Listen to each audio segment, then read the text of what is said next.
Muy bien, seguimos en Monitor Económico. Es tiempo de ir a nuestra entrevista del día. Como lo habíamos anunciado al principio del programa, queremos hablar sobre el mercado de valores. Un mercado de valores que el año pasado había tenido un año récord en volumen de negocios, pero que este año tiene una dinámica distinta y queremos justamente con el presidente de la Bolsa de Valores hablar sobre cómo se está desarrollando en todos los negocios a través de ese mercado. Está con nosotros el presidente de la Bolsa de Valores, Eduardo Borgoñón, a quien le damos las gracias por estar con nosotros hoy acá. ¿Cómo estás, Eduardo? ¿Qué Buenos tal, días. Samuel? ¿Cómo estás? Muchas gracias por el espacio.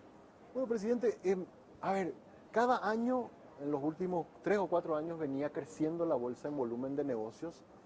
Recién estábamos hablando, antes de entrar al aire, de que incluso en el año de la pandemia, el 2020, y al año siguiente, la coyuntura de las tasas permitió, digamos, que la bolsa sea como una opción muy interesante de inversión. Y sin embargo, este año, con todas las medidas de política monetaria que se hizo, eso que era tan auspicioso, digamos, o tan atractivo para los inversores comenzó a revertirse y eso se está notando también en el volumen de negocios. Sí, así mismo es. Realmente en los últimos años, más de 2 o 3, en los últimos 7 o 8 años, la bolsa viene creciendo de manera sostenida. Un poco creemos como fruto del trabajo que se vino realizando desde el 2010 con la implementación de lo que es el sistema electrónico de negociación. Eso para nosotros fue un salto importante.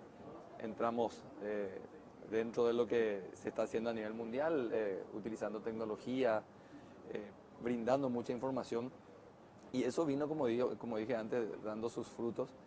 Y efectivamente, como bien dijiste y estuvimos hablando antes de entrar al aire, el 2020, en plena pandemia, fue otra vez un año de crecimiento en relación al 2019.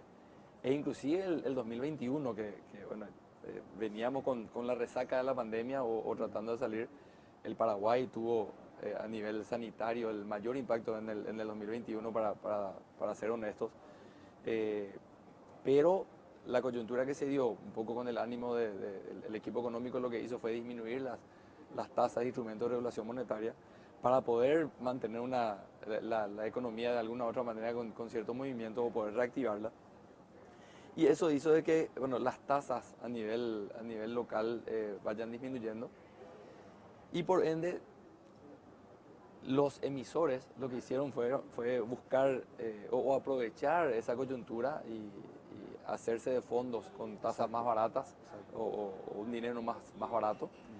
Y los inversionistas que estaban acostumbrados a tener cierta renta, principalmente en el sector bancario, al ver que sus rendimientos iban disminuyendo a causa de la disminución de tasas, fueron buscando instrumentos alternativos o no tradicionales para el público en general.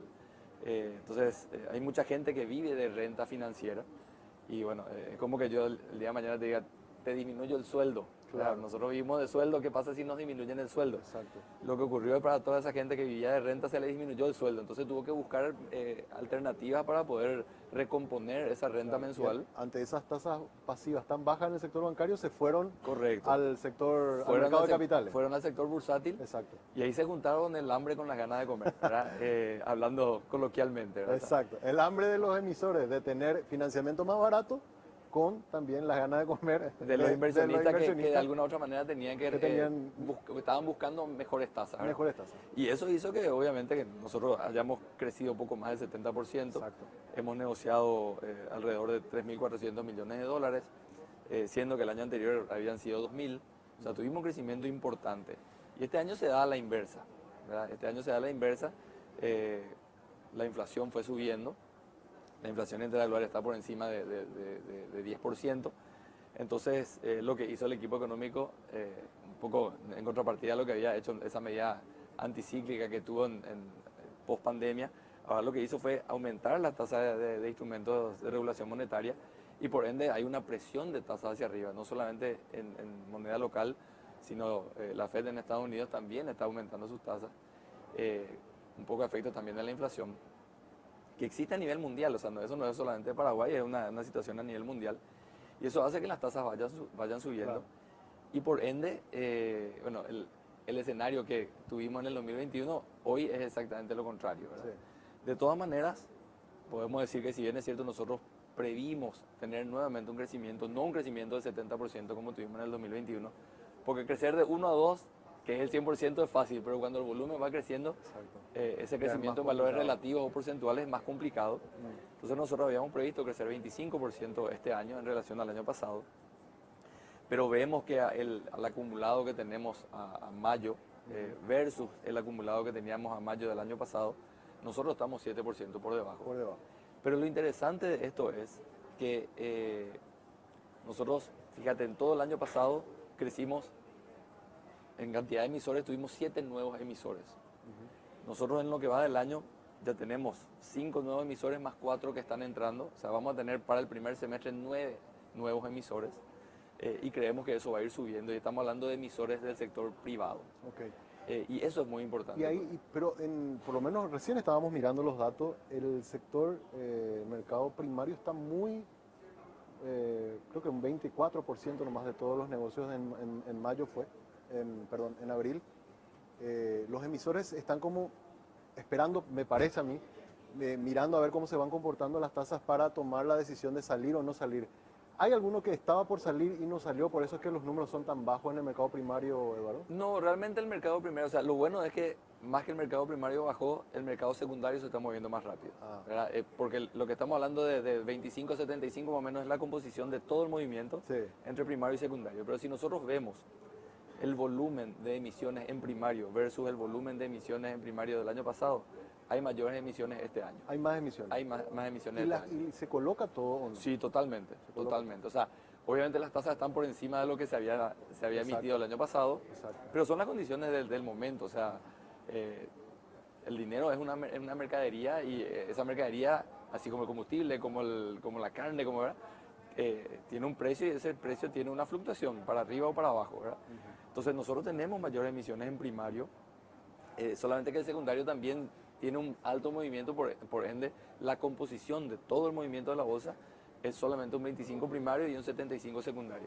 Pero más que mirar eso como una cuestión negativa, yo te diría, lo interesante que los títulos que se están negociando en el mercado de capitales tienen la suficiente liquidez como para tener una salida en secundario. Claro. ¿Y qué significa eso? O sea, que si yo me voy y compro en primario, que sería del propio emisor, Claro. Y explico esto porque de repente hay mucha gente que no entiende lo básico, ¿verdad? Que yo como inversionista voy y compro desde 1.000.000 de guaraníes o $1.000, que son los cortes mínimos que hay normalmente, para poder comprar un título de valor en el mercado de capitales. Voy y compro directamente del emisor a través de la casa de bolsa. Y ese título que compré tiene un plazo de vigencia de 8 años, 7 años, 10 años, que es normalmente el plazo promedio de vigencia que tienen los títulos en el mercado de capitales. Pero al segundo año quiero salirme de ese título. ¿Por qué? Y porque o quiero gastar el dinero, o tengo cierta necesidad, o quiero hacer otra inversión. Yo tengo el mercado secundario para salir. Exacto. Y si el 75% del movimiento de la bolsa son títulos que se compraron en primario y que se negocian en secundario y que alguien los compra, quiere decir que tengo la seguridad de que, o una alta seguridad de que alguien va a venir a poder comprarme. Claro, que puede ser antes. líquido eso. Correcto, ¿verdad? Exacto, exacto. Entonces, esa es la parte interesante del mercado de capitales, que uno puede comprar un título a largo plazo cuyo rendimiento es mayor que un título a corto plazo, pero que yo a corto plazo puedo salirme, ¿verdad? Y puede venir otro inversionista que dice, estoy comprando un título cuya maduración es o cuyo plazo es de 8 años, pero compro al tercer o cuarto año.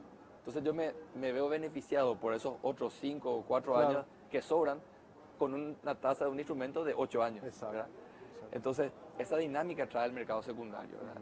Y lo importante, como mencionaste lo del mercado secundario, que el 75% de nuestras operaciones son de títulos que se vuelven a vender. Ahora, hablando del mercado secundario, ¿por qué se ha disparado tanto en los últimos 2 años las operaciones de reporto? ¿A qué respondería?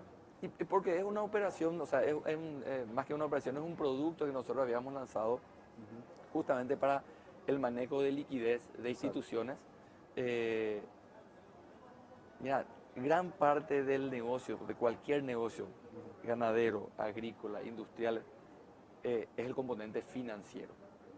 Y en nuestro país, creo que en los últimos 5, 7 o 10 años, nos fuimos sofisticando mucho más en lo que es el manejo financiero de las instituciones. Y poder efectivamente manejar la caja de una empresa de una manera más fina o de manera más profesional hace de que el rendimiento de esa empresa o la rentabilidad de esa empresa aumente. Claro. Y este es un instrumento que usan muchos institucionales para el manejo a corto plazo de su liquidez, ¿verdad? Exacto. Entonces, si hablamos de 20 años atrás, no existían gerencias financieras en las empresas. Estaba el gerente administrativo, el gerente comercial, el gerente que le dice acabó, ¿verdad? Claro. Y hoy vemos que las organizaciones fueron sofisticándose y fuimos copiando muchas cosas que se hacen a nivel mundial, a nivel regional. Y hoy la gerencia financiera es prácticamente un número puesto dentro de una institución que maneja cierto volumen. Y son instrumentos que utilizan este tipo de instituciones, ¿verdad? O este tipo de organizaciones para otra vez lograr mayor rentabilidad dentro del manejo financiero de sus empresas. Así. Entonces, por eso el reporto hoy es claro, un instrumento que se está también. utilizando mucho. Totalmente.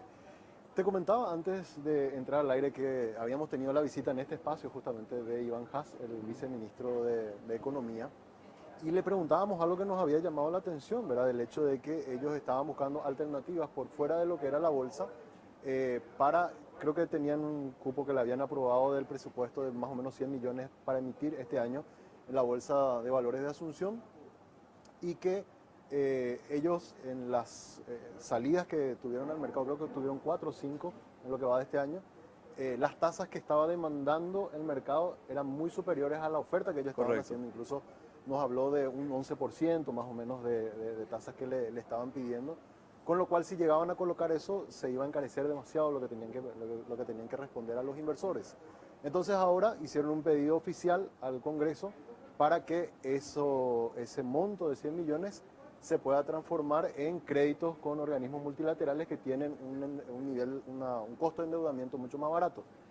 ¿Cómo podría afectar esto a el volumen de operaciones del mercado de capitales? Porque obviamente los bonos que emite Hacienda generan una curva de rendimiento de referencia, ¿verdad? ¿Cómo podría afectar al mercado este año? Sí, primero, efectivamente, como bien dijiste, los bonos del Tesoro generan una curva de tasa que se utiliza como referencia y a partir de ahí se van definiendo las tasas para otro tipo de sectores, ¿verdad?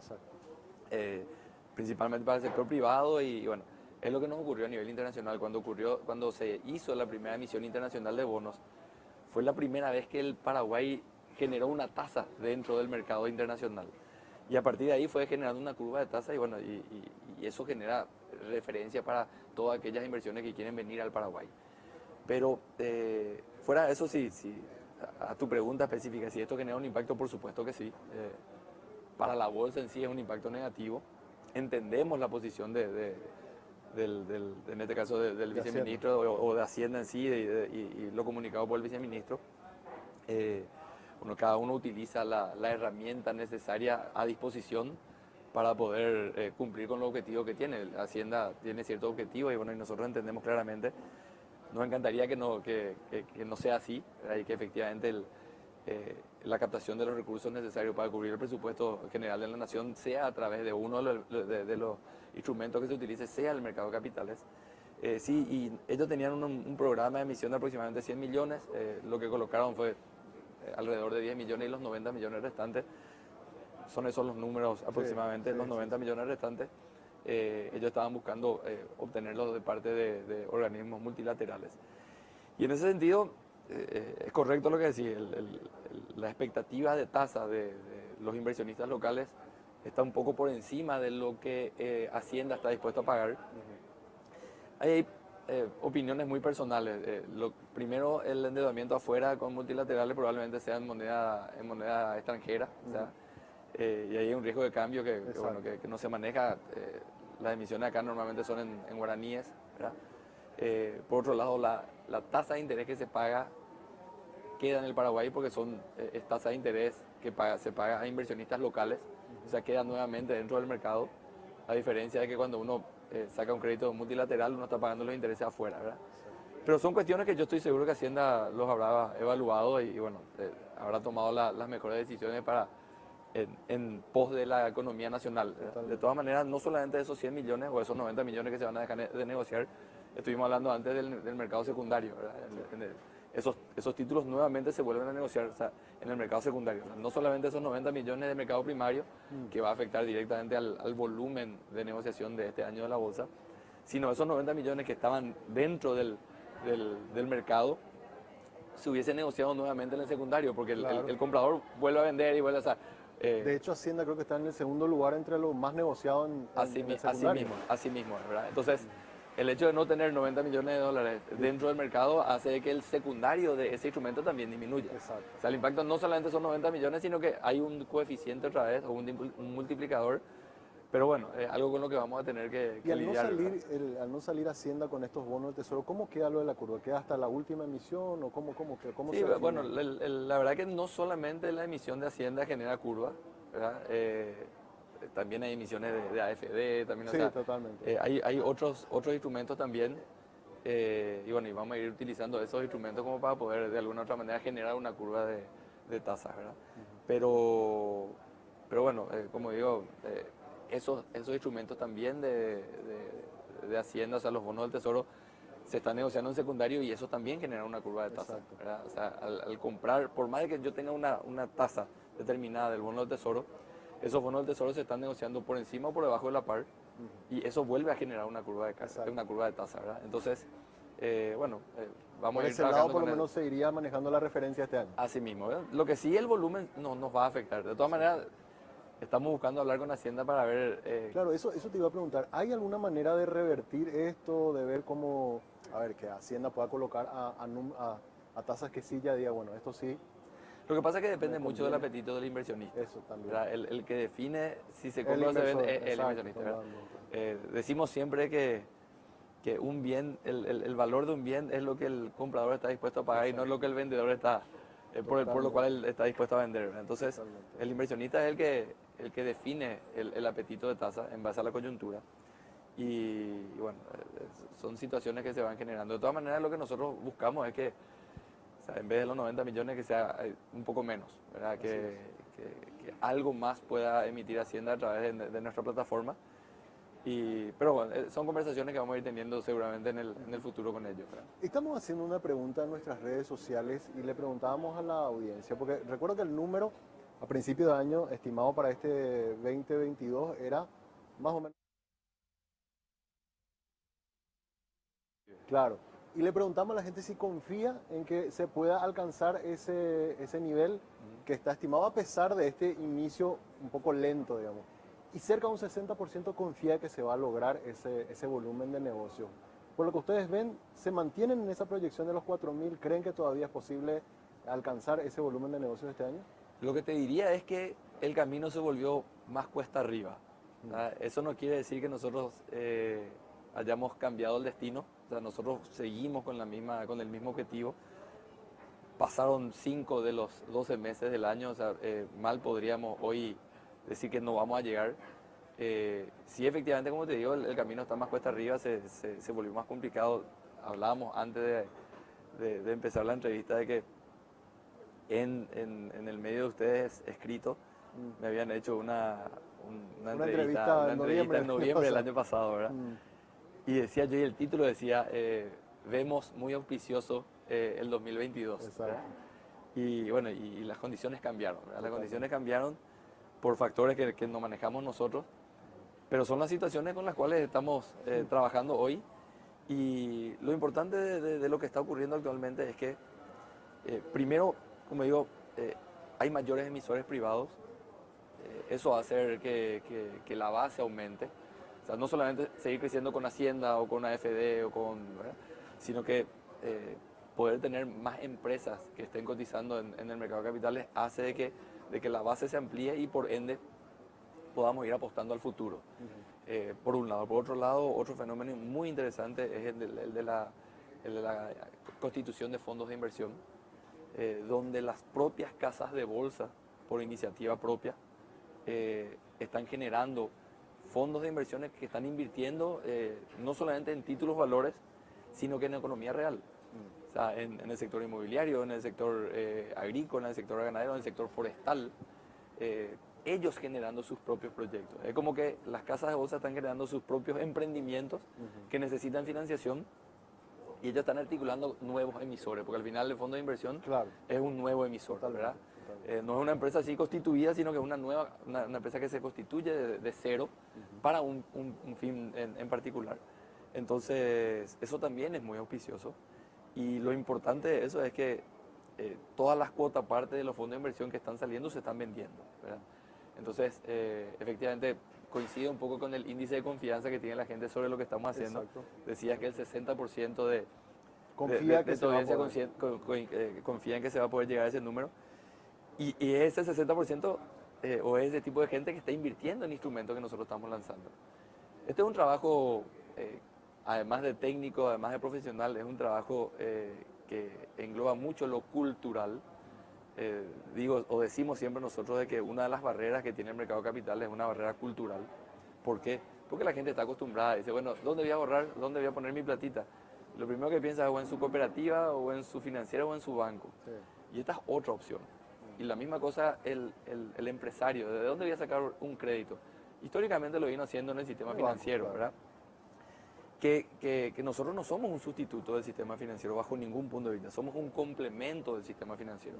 Trabajamos juntos, además, muchos bancos tienen sus propias casas de bolsa. Exacto. Eso demuestra claramente de que es un ecosistema donde todos trabajamos juntos y hay ciertos proyectos para los cuales probablemente el mercado de capitales es más adecuado para conseguir financiación que el propio sistema financiero, ¿verdad?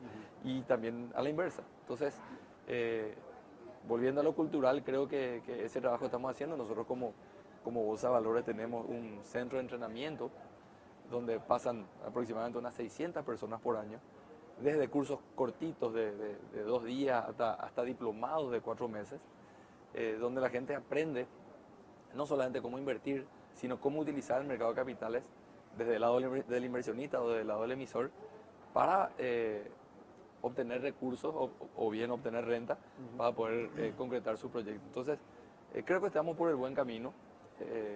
Obviamente, el mercado tiene su fluctuación para arriba o para abajo. Exacto. Como dije antes, las condiciones que nosotros habíamos visto a finales del año pasado no son las condiciones que tenemos hoy. La meta que nosotros pusimos para este año fueron en base a las condiciones que vimos a final de año, pero eso no quiere decir que nos estamos entregando a decir que hoy no vamos a llegar a la meta a final de año, ¿verdad? Sí, Así y que además que hay algunas señales de mejoría también que se están, por lo menos en el sector agrícola, en estos días hablábamos, hubo buena lluvia en los últimos meses, la correcto. safreña va a estar muy buena, se estima que en el segundo semestre se va a dinamizar un poco más la actividad, incluso Dende daba los otros días pronósticos de un 2023 ya con un efecto rebote importante, bueno, y todo eso siempre después arrastra también a otros negocios. Algo de lo que hablábamos el año pasado, en esa entrevista también, Eduardo, estaba con la bolsa de productos. ¿Qué pasó con ese proyecto? ¿Se avanzó en algo?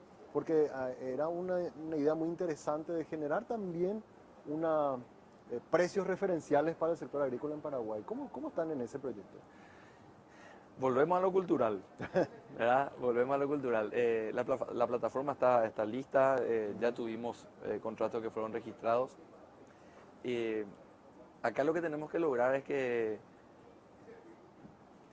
las partes interesadas efectivamente se den cuenta del valor de registrar un contrato, ¿verdad?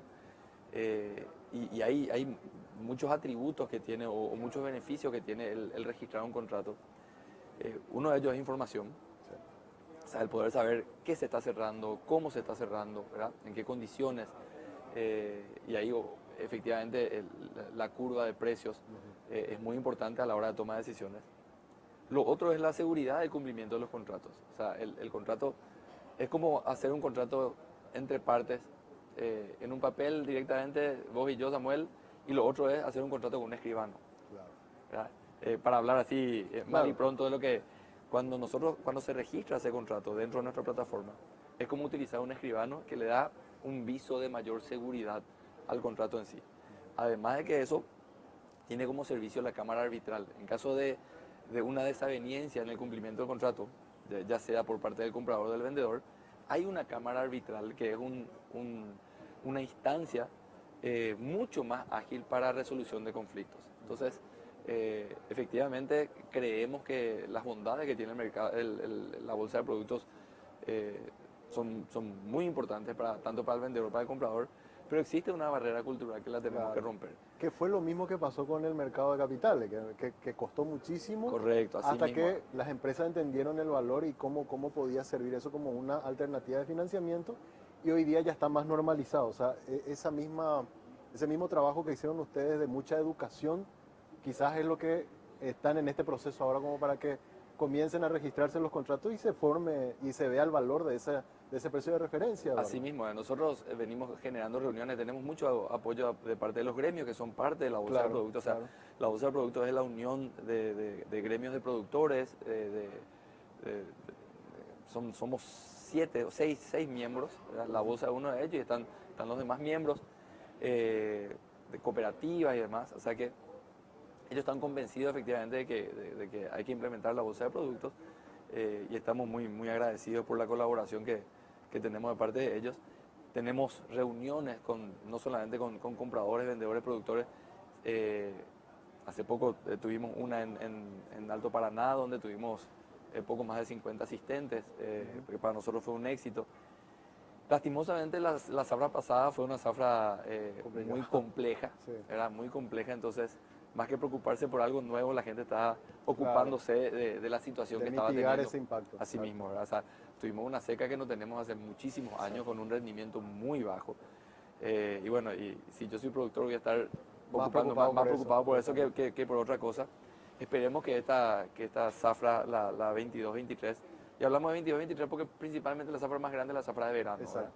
Exacto. Sea una zafra no tan golpeada y que eso nos permita a nosotros eh, tener un ambiente más tranquilo, Propicio. más propicio para Exacto. poder estar Exacto. promoviendo lo que la bolsa de productos ofrece, ¿verdad? Pero sí, efectivamente es algo que en algún momento cuando la rueda empiece a girar, va a tener cierta inercia, como efectivamente Claro. usaste el ejemplo de lo que hicimos con el mercado de capitales, Así ¿verdad? mismo. Eso va a ocurrir, ¿verdad? ¿Cuándo? Y esperemos que sea lo antes posible. Yo sé que en estos días van a dar usted a conocer el informe de la bolsa, porque siempre nos llegan, pero ¿podemos adelantar algo de cómo estuvo mayo? Eh, Sí, sí, por supuesto. Hice mi deber, pedí el informe a ayer, pues sabía que esta pregunta iba a venir. Y nosotros vamos a cerrar de enero a mayo, acumulado en relación al año pasado, aproximadamente un 7% por abajo sí. del 2021. Estamos cerca de los 1.000 millones 1.000 millones. de dólares, siendo que el año pasado estuvimos en 1.060, 1.070 más o Claro. menos, ¿verdad? Creo que hasta abril estábamos cerca de 800. Y Así, ahora, así mismo, nosotros sí, mayo fue un mes de poco movimiento en relación al año pasado. Estuvimos, en mayo estamos más o menos un 30% por abajo de mayo del año pasado. Mucho de eso se debe también a la emisión del sector público, pero es algo que yo creo que vamos a poder ir recuperando con emisiones del sector privado, ¿verdad? exacto. Hay emisiones ahora, hay fondos de inversión que se fueron registrando por valor de 10 millones, 5 millones de dólares, o sea que va a ir sumando. Y bueno, ojalá que podamos ir recuperando en los próximos 7 meses que nos sobran, ¿verdad? Ojalá, ojalá. Eduardo, te agradezco muchísimo la visita, gracias por darnos todos estos datos, realmente muy interesante y bueno, deseamos que ojalá en este inicio ya casi del segundo semestre, bueno, sea auspicioso para la bolsa. No, Samuel, gracias a ustedes por este espacio. Realmente a través de espacios como este nosotros podemos dar a conocer el trabajo que se viene haciendo y que más personas y empresas se puedan acercar a un poco al esfuerzo que está haciendo la bolsa de valores a través, como digo siempre, de las casas de bolsa que son, nosotros estamos mirando un poco más desde las graderías y son las casas de bolsa las que están ahí en la cancha sudando, corriendo y moviendo desde el lado de los emisores, desde el lado de los inversionistas. Y a mí me gustó mucho una analogía que dio un colega una vez. Dice que la bolsa de valores es como un restaurante, ¿verdad? Que lo que hace es genera un espacio agradable, ya sea con buena comida, buena ambientación, buena luz, buena música, ubicado en un buen lugar para que dos personas vengan a hacer negocios, se sienten ahí y vengan a hacer negocios, el emisor y el inversionista, ¿verdad? Exacto. Entonces nosotros como bolsa vamos a seguir haciendo eso, vamos a seguir dando información, es muy importante. Uno de los objetivos principales de la bolsa es otorgar información confiable, oportuna, ¿verdad? Y generar una plataforma también confiable a nivel tecnológico para que la gente se sienta tranquila de que las operaciones que está haciendo dentro de nuestro recinto son operaciones que tienen la seguridad, el nivel de seguridad adecuado como como digo, para sentirse tranquilo y cómodo. Así que bueno, agradecido por el espacio y vamos a seguir haciendo el trabajo que venimos haciendo para que la gente pueda apostar a lo que es el mercado de capitales. Sí, gracias, presidente. Gracias, Samuel. El presidente de la Bolsa de Valores de Asunción, hoy visitando Monitor Económico. Hacemos una pausa, a la vuelta seguimos con más de Pro.